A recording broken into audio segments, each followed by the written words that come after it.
Hello friends, আমি সুব্রত। আজকে আবার চলে এসেছি আমাদের নতুন গল্প শোনাতে আমার চ্যানেল গল্পদাদাতে। আজ আমি তোমাদের শোনাবো আর্থার কোনান ডয়েলের মমি রহস্য। তবে শুরু করা যাক। শহরের এক প্রান্তে অক্সফোর্ডের পুরনো কলেজ অঞ্চলে বহু প্রাচীন জীর্ণ শীর্ণ প্রায় ভেঙে পড়া মিনার ঘরটা দীর্ঘ বয়সের ভার নিয়ে দাঁড়িয়ে আছে। তার খিলানগুলো ভাঙা, বিরাট দরজা দুটো হেলে পড়েছে। ঘন পুরু আইভিলটা আচ্ছন্ন করে রেখেছে মিনারটাকে। এখানে কজন লোক থাকে। নিচ থেকে একটা সিঁড়ি পেঁচিয়ে পেঁচিয়ে উপরে উঠে গেছে। দোতলা, তিনতলা ও চারতলায় একইভাবে সিঁড়ি থেকে দুটো করে ঘর বেরিয়েছে। অক্সফোর্ড বিশ্ববিদ্যালয়ের 3 জন ওখানে থাকে। একান্তে পড়াশোনা বা কাজকর্মের পক্ষে জায়গাটা বেশ ভালো। ওপর তলায় থাকেন এবার ক্রেমবি স্মিথ, মাঝের তলায় এডওয়ার্ড বেলিংহাম, আর নিচে উইলিয়াম মঙ্কহাউস লি।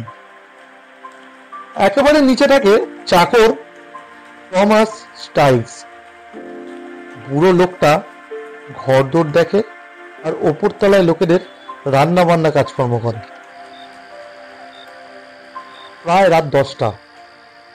চারতলায় নিজের ঘরে আরাম কেদারায় শুয়ে সুন্দর স্বাস্থ্যবান এবার ক্রেমবি স্মিথ। সামনে একইভাবে পুরনো বন্ধু জোফ্রে হেস্টি। মস্কো নদীতে নৌকো চালিয়ে ক্লান্ত হয়ে ওরা ফিরেছে। কথা বলতে বলতে হঠাৎ হেস্টি বলল, মিনারের অন্য দুজনের সঙ্গে তোমার বেশি না মেলামেশা করাই ভালো। কেননা মঙ্কহাউসলি বেশ ভালো হলেও বেলিংহ্যামকে কেমন যেন সুবিধার নেয়। কেন? বেলিংহ্যামকে কেন আমি পছন্দ করি না ঠিক বলতে পারবো না। ও চোর বা গুন্ডা বদমাস নয়, কিন্তু ও কেমন যেন অদ্ভুত ধরনের। ও ছেলেদের সঙ্গে কোনো মিল নেই। বেলিংহ্যামকে চোখ দুটো ভীষণ ধূর্তামি আর শয়তানি মাখানো। সবাই বলে ও মন্ত্রতন্ত্র জানে। অবশ্য গুণও আছে ওর। ফার্সি, আরবি, হিব্রু ইত্যাদি প্রাচ্য দেশে অনেক ভাষা ও জানে। বেলিংহ্যাম টুকটাক করে আর কোনো ক্ষতি করেছে কিনা, তা না হলে ওকে খারাপ বলার কোনো মানেই হয় না। ওকে আমি ঠিক সহ্য করতে পারি না। বিশেষ করে মঙ্কহাউসলির বোন এভেলিনের সঙ্গে ওকে যখন বেড়াতে দেখা যায়। লিদের আমি অনেক দিন ধরে চিনি। এভেলিন আমার দীর্ঘকালের পরিচিত।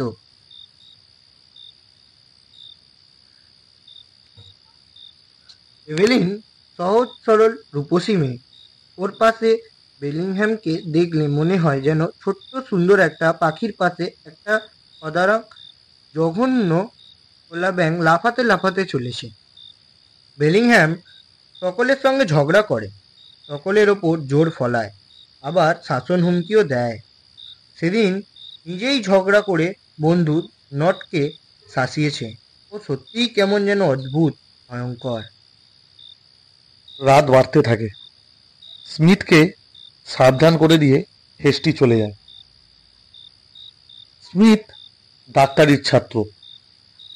হেস্টি চলে যাওয়ার পর সে নিজের পড়ার বইয়ে মনোনিবেশ করে। ডাক্তারি শাস্ত্রের অরণ্যে সে ডুবে যায়। হঠাৎ নিচ থেকে এক তীক্ষ্ণ অথচ অস্পষ্ট শব্দ সে শোনে। যেন কার দীর্ঘশ্বাস, কার আর্তনাদ।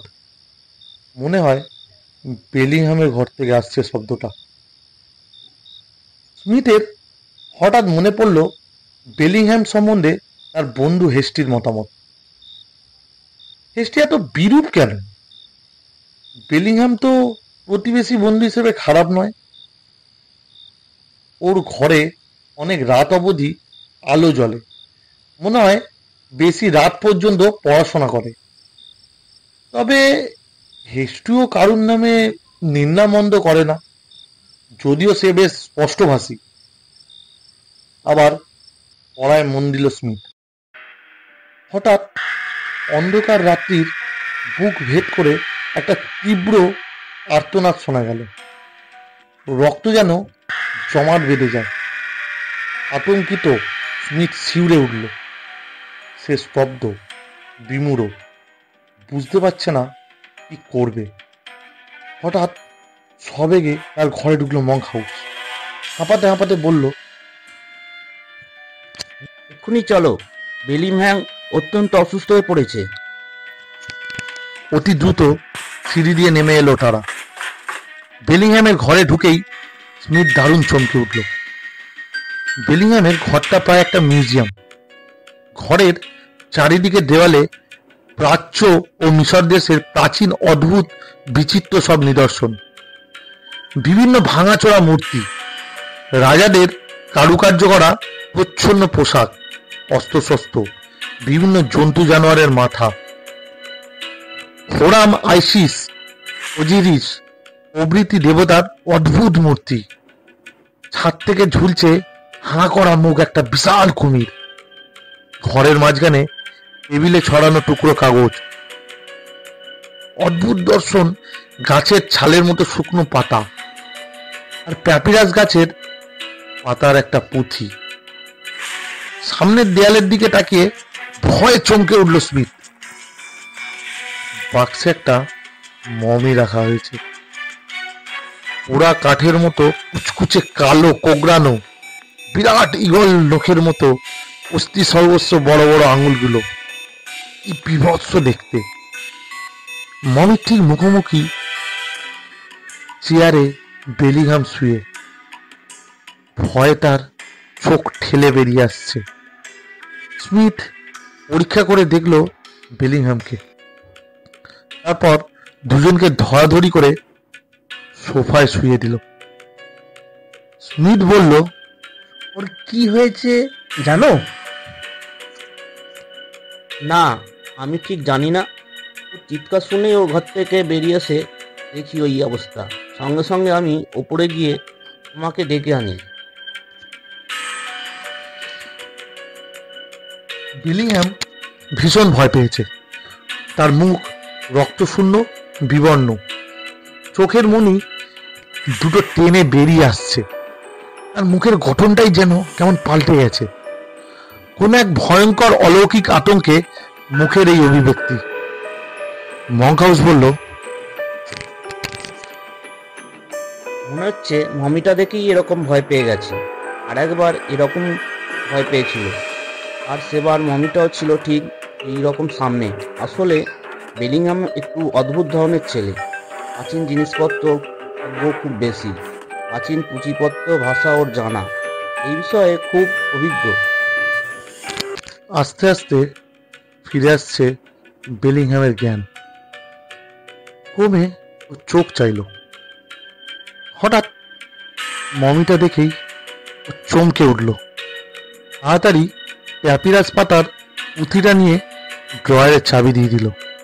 তারপর এদিক ওদিক তাকিয়ে বিরক্ত হয়ে বলল মঙ্ক হাউসকে, তোমরা হঠাৎ এখানে কেন? তোমার চিৎকার শুনেই ছুটে এসেছি। এরকম গভীর রাতে তোমার এসব মমি টমি নিয়ে খেলা বন্ধ করা উচিত।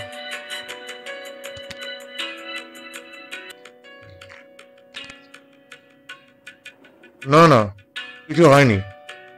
হঠাৎ শরীরটা একটু খারাপ হয়ে যায়। বেলিংহ্যাম উঠে সেই গাছের ছালের মতো একটা পাতা দিয়ে আলোর চিমনির ওপর ধরে। পাতাটা পুড়ে যায়, ধোঁয়ায় ভরে যায় ঘর। অবশেষে একটা অপরূপ সুমিষ্ট সৌরভে ঘরটা আচ্ছন্ন হয়ে যায়। এরা দুজন বিস্মিত, বিহ্বল। ওদের অবস্থা দেখে বেলিংহ্যাম যেন মজা পেয়েছে। ও মমিটার দিকে তাকিয়ে বলল যে, ওটা 4000 বছর আগের এক সম্রাটের। স্মিথ কাছে গিয়ে ভালো করে দেখলো মমিটাকে। মমিটার চোখ এখন গর্ত, কিন্তু সেই অন্ধকার গর্তের মধ্যে যেন একটা লাল আগুন জ্বলছে। একটা আরক্ত আভা ছিটকে বেরোচ্ছে। ময়লা কালো চামড়া হাতের সঙ্গে আটকানো, মাথার খুলিতে কালো চুল, ঠোঁটের ফাঁকে তীক্ষ্ণ দাঁত। দৈত্যাকৃতি মমিটাকে দেখলে ভীষণ ভয় করে। মনে হয় যেন এক্ষুনি তার উপর লাফিয়ে পড়বে। স্মিথ ফিরে আসে নিজের ঘরে। দিন কাটছে। স্মিথ বেলিংহামের মধ্যে কোনো নিষ্ঠুরতা বা বর্বরতা দেখে না, যে কথা তার বন্ধু হেস্টি বলেছিল। বরং বেলিংহামের মাথায় ঘুরত নতুন কিছু আবিষ্কারের বিষয়। পৃথিবীর অনন্ত রহস্য সে জানতে চাইছে। সে বিশেষত ভাবত, মানুষ যদি আত্মার উপর অধিকার স্থাপন করতে পারত। বেলিংহামের আর একটা অভ্যাস ছিল, নিজের মনে বকবক করা। অনেক সময় গভীর রাতে নির্জন নিস্তব্ধতায় তার ঘর থেকে ফিসফিসানি আর চাপা গলার স্বর স্মিথ শুনতে পেত। কিন্তু কিছু জিজ্ঞাসা করলে বেলিংহাম বিরক্ত হতো। নিচতলার চাকর থমাস টাইলিসও বলেছিল, বেলিংহাম যেন একটা পাল্টে যাচ্ছে দেখবে। সে আপন মনে কথা বলে, ধমকায়। শুধু তাই নয়, মনে হচ্ছে বেলিংহাম ঘরে টানাচাবি নিয়ে বেরিয়ে গেলেও ওর ঘরের মধ্যে যেন চলাফেরা করে। স্মিথ বিস্মিত হয়, তবু থমাসের কথায় গুরুত্ব দেয় না। বুড়ো মানুষ কি শুনেছে কে জানে। একদিন একটা ঘটনা ঘটল, সেটা বেশ অস্বস্তিকর। বেশ রাতে বেলিংহাম স্মিথের ঘরে এসছে। হঠাৎ তাদের মনে হলো বেলিংহামের ঘরের দরজা কে যেন খুলল। সিঁড়িতে শোনা গেল তার পায়ের শব্দ, কিন্তু সব দরজা তো বন্ধ আছে। তাছাড়া এত রাতে কে বাজবে? কিন্তু অস্বাভাবিকভাবে ছুটে ঘর থেকে বেরিয়ে গেল বেলিংহাম। অর্ধেক সিঁড়িতে গিয়ে যেন কাকে ধমকালো। তারপর ঘরে গিয়ে দরজায় তালা চাবি দিল। স্মিথের ঘরে ফিরে এসে বলল, আমার কুকুরটা হঠাৎ বেরিয়ে পড়েছিল। বেলিংহামকে কেমন যেন শুকনো ফ্যাকাশে দেখাচ্ছে। স্মিথ অবাক হয়। বেলিংহ্যামের কুকুর আছে? সে তো কোনোদিনও দেখিনি। তবে পায়ের শব্দটা কার হতে পারে? পরদিন ভোরে কড়া নাড়ার শব্দে স্মিথের ঘুম ভাঙে। এসটি ছুটতে ছুটতে এসে বলে যে কাল রাত্রে নর্টনকে কে খুন করার চেষ্টা করেছে। রাতে ফেরার সময় কলেজের গেটের সামনে হঠাৎ ওপরের বিশাল আম গাছ থেকে একটা ভয়ঙ্কর জন্তু নর্টনের ওপর ঝাঁপিয়ে পড়ে। লোহার সাঁড়াশির মতো হাত দিয়ে ওর গলা টিপে ধরে। নর্টন মরেই যেত। হঠাৎ দুজন লোক এসে পড়ায় জন্তুটা তাকে ছেড়ে পালায়। ঘন অন্ধকারে সেই ভয়ঙ্কর জন্তুটাকে ঠিক চেনা যায়নি। ভয়ে আতঙ্কে নর্টন আর ঘর থেকে বাইরে বেরোয়নি। বেলিংহ্যামই না কদিন আগে নটনকে শাসিয়েছিল? সেদিনই বাড়ি থেকে বেরোবার সময় স্মিথ শুনল যে বেলিংহ্যামের সঙ্গে মঙ্কহাউসের ঝগড়া হচ্ছে প্রচন্ড। মঙ্কহাউস বলল যে, আমি কোনোদিনই আমার বোনের সাথে তোমায় বিয়ে দেবো না, জেনে শুনে ইদকে কবরে পাঠাবো না। দেখো মঙ্কহাউস, যদি তোমার কথা না শোনো, তোমাকে কিন্তু অনেক কঠিন অনুতাপ করতে হবে বলে দিচ্ছি। অতি ক্রুদ্ধভাবে দুজন দুদিকে চলে গেল। বিকেলে নদীর তীরে দাঁড়িয়ে স্মিথ বাইচ প্রতিযোগিতা দেখছে। হঠাৎ মঙ্কহাউস এলো। কিছু কথা বলার জন্য মঙ্কহাউস তাকে নিয়ে এলো নদীর তীরেই ছোট্ট একটা বাগান বাড়িতে। নির্জনে পড়ার জন্য তার বন্ধু হ্যারিংটন এটা ভাড়া নিয়েছে। মঙ্ক হাউস বলল, বেলিংহামের কাছ থেকে দূরে থাকাই উচিত। কেন? ও ভয়ঙ্কর বিপজ্জনক। ওর কথা সব আমায় বলেছে, তাতেই আমি বুঝেছি ও স্বরূপ। তুমি আজ ঘর পাল্টাবার চেষ্টা করো। ও হয়তো ইচ্ছাকৃতভাবে তোমার কোনো ক্ষতি করবে না, কিন্তু যে কোনো সময় তোমার বিপদ হতে পারে। স্মিথ বলিষ্ঠ ও সাহসী। সে অকারণ ভয়ে অমন সুন্দর নির্জন পরিবেশ ছাড়তে রাজি নয়। ওখানে লেখাপড়া করার খুবই সুবিধে। তবু সে মঙ্ক হাউসকে ধন্যবাদ জানালো তার শুভকামনার জন্য। সন্ধ্যা হয়েছে।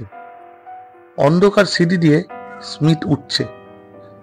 বেলিংহামের দরজা খোলা। ঘরে কেউ নেই, কিন্তু বাতি জ্বলছে। স্মিথ উঁকি মারল ভেতরে। মমিটা নেই, শুধু বাক্সটা আছে। বেলিংহাম ওটাকে হয়তো কোথাও সরিয়ে রেখেছে। স্মিথ উপরে উঠছে। অন্ধকারে কে যেন পাশ দিয়ে ওপরে চলে গেল। গায়ে যেন ধাক্কাও লাগলো। স্মিথ ডাকলো, কেউ সাড়া দিল না। আর পায়ের শব্দটা? কে ধাক্কা দিল? কে? আলো জ্বালিয়ে বসতে না বসতেই ছুটতে ছুটতে এলো হেস্টি। হাঁপাতে হাঁপাতে সে বলল, মঙ্ক হাউস জলে ডুবে গেছে। এখনো চেষ্টা করলে বোধহয় তাকে বাঁচানো যেতে পারে।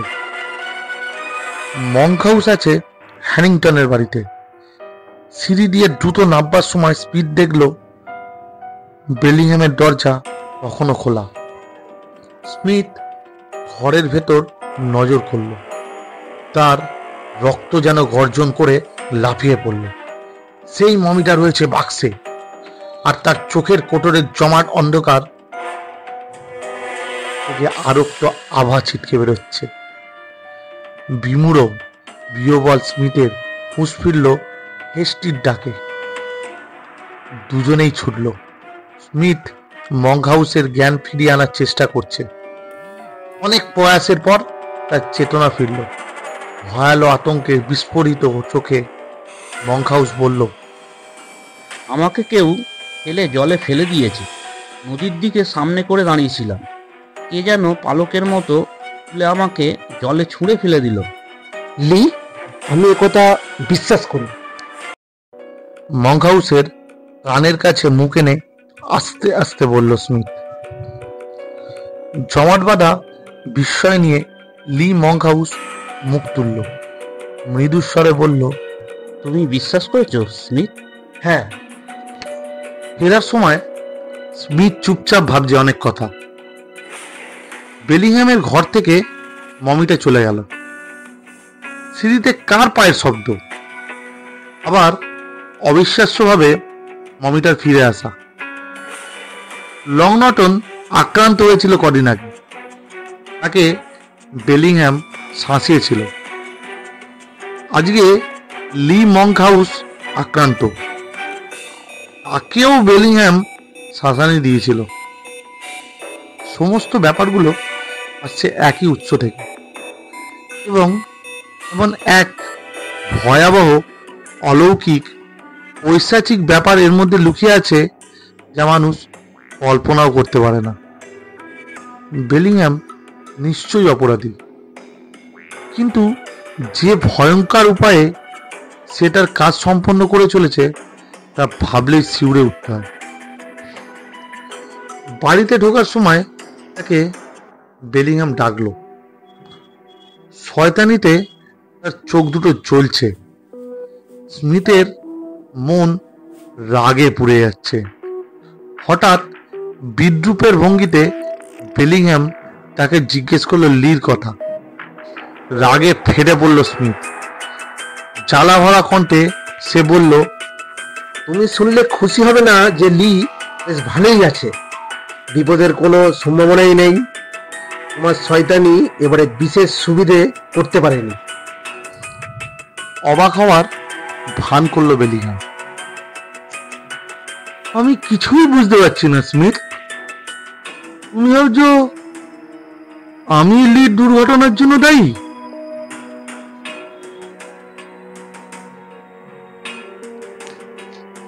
নিশ্চয়ই। ক্রোধে গর্জন করে ওঠে স্মিথ। তোমার এই কঙ্কালটাকে জাগিয়ে লির পেছনে ওকে লেলিয়ে দিয়েছ। বেলিংহাম প্রতিবাদ করে। তা কি করে সম্ভব হয়? স্মিথ তীব্র স্বরে বলল, তোমাকে শেষবারের মতো সাবধান করছি বেলিংহ্যাম, তুমি এখানে থাকার সময় কলেজের বন্ধুদের যদি কোনো ক্ষতি হয় আমি তোমাকে ছেড়ে দেব না, আর তার জন্য দায়ী থাকবে তুমি। তোমার ওই মিশর দেশের টুকটাক শয়তানি এখানে চলবে না। পরদিন সন্ধ্যাবেলায় স্মিথ ঘর ছেড়ে বেরিয়েছে। ডাক্তার বন্ধু প্যাটারসনের কাছে যাবে। নির্জন গাছপালা ঢাকা পথ দিয়ে স্মিথ চলেছে। শান্ত বাতাস বইছে ঝিরঝির করে। আকাশে মেঘের আনাগোনা। ম্লান জ্যোৎস্নায় চারপাশ ঢাকা। নির্জন পথে স্মিথ জোর পায়ে চলছে। সামনে পার্ক। পার্কের ওপারে বন্ধু প্যাটারসনের বাড়ি। স্মিথ পার্কে ঢুকলো। হঠাৎ দেখলো ছায়ার মতো কি যেন একটা তার দিকে এগিয়ে আসছে দ্রুত বেগে। অন্ধকারে তার চোখের কোটর থেকে যেন লাল আগুন ঠিকরে বেরোচ্ছে। ভয়ে আতঙ্কে প্রাণ রক্ষার তাগিদে দ্রুত ছুটল। ভয়ঙ্কর মৃত্যু ছুটে আসছে পিছনে। নুড়ি ছড়ানো পথে স্মিথের পা আটকে যাচ্ছে। সে পারছে না জোরে দৌড়াতে। ভীষণ ভয়ালো নেকড়ের মতো হিংস্র মমিটা তীব্র বেগে ছুটে আসছে। চোখ দুটো জল করছে রক্ত চুনির মতো। কুচকুচে কালো অস্থি সর্বস্ব একটা হাত তার দিকে বাড়ালো। আর পরিত্রাণ নেই। বাঁচবার অদম্য তাগিদে স্মিথ প্রাণপণে ছুটছে। সামনেই প্যাটারসনের বাড়ি। ঈশ্বরকে ধন্যবাদ, দরজাটা খোলা। আপ্রাণ প্রয়াসে দমকা হাওয়ার মতো ঘরে পৌঁছে কোনো মতে খিল আটকে অস্ফুট আর্তনাদ করে অচেতনের মতো শুয়ে পড়ল। ছুটে এলো প্যাটারসন। কিছু পর সুস্থ হলো স্মিথ। বন্ধুকে বলল সব কথা। বেলিংহ্যামের অজ্ঞান হওয়া থেকে শুরু করে সব কথাই বলল সে। প্যাটারসন বিস্ময়ে স্তম্ভিত। সে যেন বিশ্বাস করতে পারছে না এসব। বিশ্বাস করে প্যাটারসন, এর একটা শব্দ মিথ্যা নয়। পুরনো পুঁথি থেকে মন্ত্র শিখে তা দিয়ে মমিকে জীবন্ত করে মানুষের ওপর প্রতিশোধ নেওয়ার জঘন্য পথ পৃথিবীতে বোধহয় আর কেউ গ্রহণ করেনি। কিন্তু আমি এর প্রতিশোধ নেবই। বন্ধু বান্ধবের জন্য মানবিক আদর্শের কথা বিবেচনা করে অন্তত নিজেকে বাঁচাবার তাগিদে এটা আমার করতেই হবে। রাতটা বন্ধুর ওখানেই কাটালো স্মিথ। পরদিন বেরিয়ে বন্দুকের দোকানে গিয়ে ভারী একটা রিভলভার কিনে তাতে দুটো কার্তুজ ভরল। তারপর দ্রুত এলো মিনারে। কোনো রকম শব্দ না করে স্মিথ ঢুকলো বেলিংহ্যামের ঘরে। বেলিংহ্যাম বসে কি যেন লিখছে। মমিটা বাক্সের মধ্যে শক্ত হয়ে শুয়ে আছে। স্মিথ সশব্দে দরজাটা বন্ধ করল। দরজা বন্ধ করার শব্দে বেলিংহ্যাম চমকে উঠল। আরো ভীষণভাবে চমকালো স্মিথকে দেখে। স্মিথ এখনো জীবিত। স্তব্ধ বিস্ময়ে স্মিথের দিকে সে হাঁ করেছে। স্মিথ রিভলভারটা বার করে হাতে ধরল। স্মিথ, কি ব্যাপার? অস্ফুট স্বরে বলল বেলিংহ্যাম। টেবিল থেকে ওই লম্বা ছুরিটা নিয়ে মমিটাকে খণ্ড খণ্ড করে কেটে ফেলো। স্মিথ দৃঢ় আদেশের স্বরে বলল। 5 মিনিটের মধ্যে কাজ আরম্ভ না করলে বুলেট দিয়ে তোমার খুলি উড়িয়ে দেব। বেলিংহ্যাম অনুনয় বিনয় করলো অনেক। স্মিথ অনড়। রিভলভার ধরা তার কঠিন মূর্তির দিকে তাকিয়ে ভীত বেলিংহ্যাম ছুরিটাকে মমির বুকে ঢুকিয়ে দিল। ছুরির আঘাতে আঘাতে শুকনো হাড় পাঁজরা খসে পড়তে লাগলো। পুরনো ধুলোর গন্ধে ঢেকে গেল ঘর। শেষ পর্যন্ত মমির কঙ্কালটা ভেঙে হুড়মুড় করে পড়ল মাটিতে। অন্ধকারের গহ্বরে তার চোখ দুটো যেন এখনো জ্বলছে। স্মিথ এবার আদেশ করল, কঙ্কালটাকে আগুনের মধ্যে ফেলে দাও। মমির খণ্ড বিখণ্ড অংশগুলোকে জ্বলন্ত অগ্নিকুণ্ডের মধ্যে ফেলতে সব হু করে জ্বলে উঠল। মমি পোড়ার একটা বিশ্রী বিকট গন্ধে ঘর ভর্তি হয়ে উঠল। অসহ্য দুর্গন্ধে স্মিথের বমি এসে গেল, কিন্তু সে দৃঢ় নির্বিকার। কিছু পরে মমির আর চিহ্ন রইল না। এবার নিশ্চয়ই তুমি খুশি হয়েছ? প্রশ্ন করল বেলিংহ্যাম। আর চোখে ঘৃণা, মুখে বিদ্রুপ। না, মমির সঙ্গে সবকিছু তোমাকে নষ্ট করতে হবে, যেন ভবিষ্যতে আর বদমাইশি করতে না পারে। বেলিংহ্যাম গাছের ছালের মতো শুকনো পাতাগুলো নিয়ে আগুনে ফেলল। আগুন দাউ দাউ করে জ্বলল।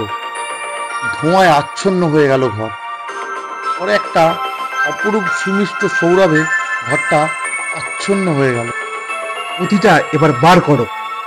রিভলভার উঁচিয়ে স্মিথ বলল, পুঁথি? সেটা আবার কি?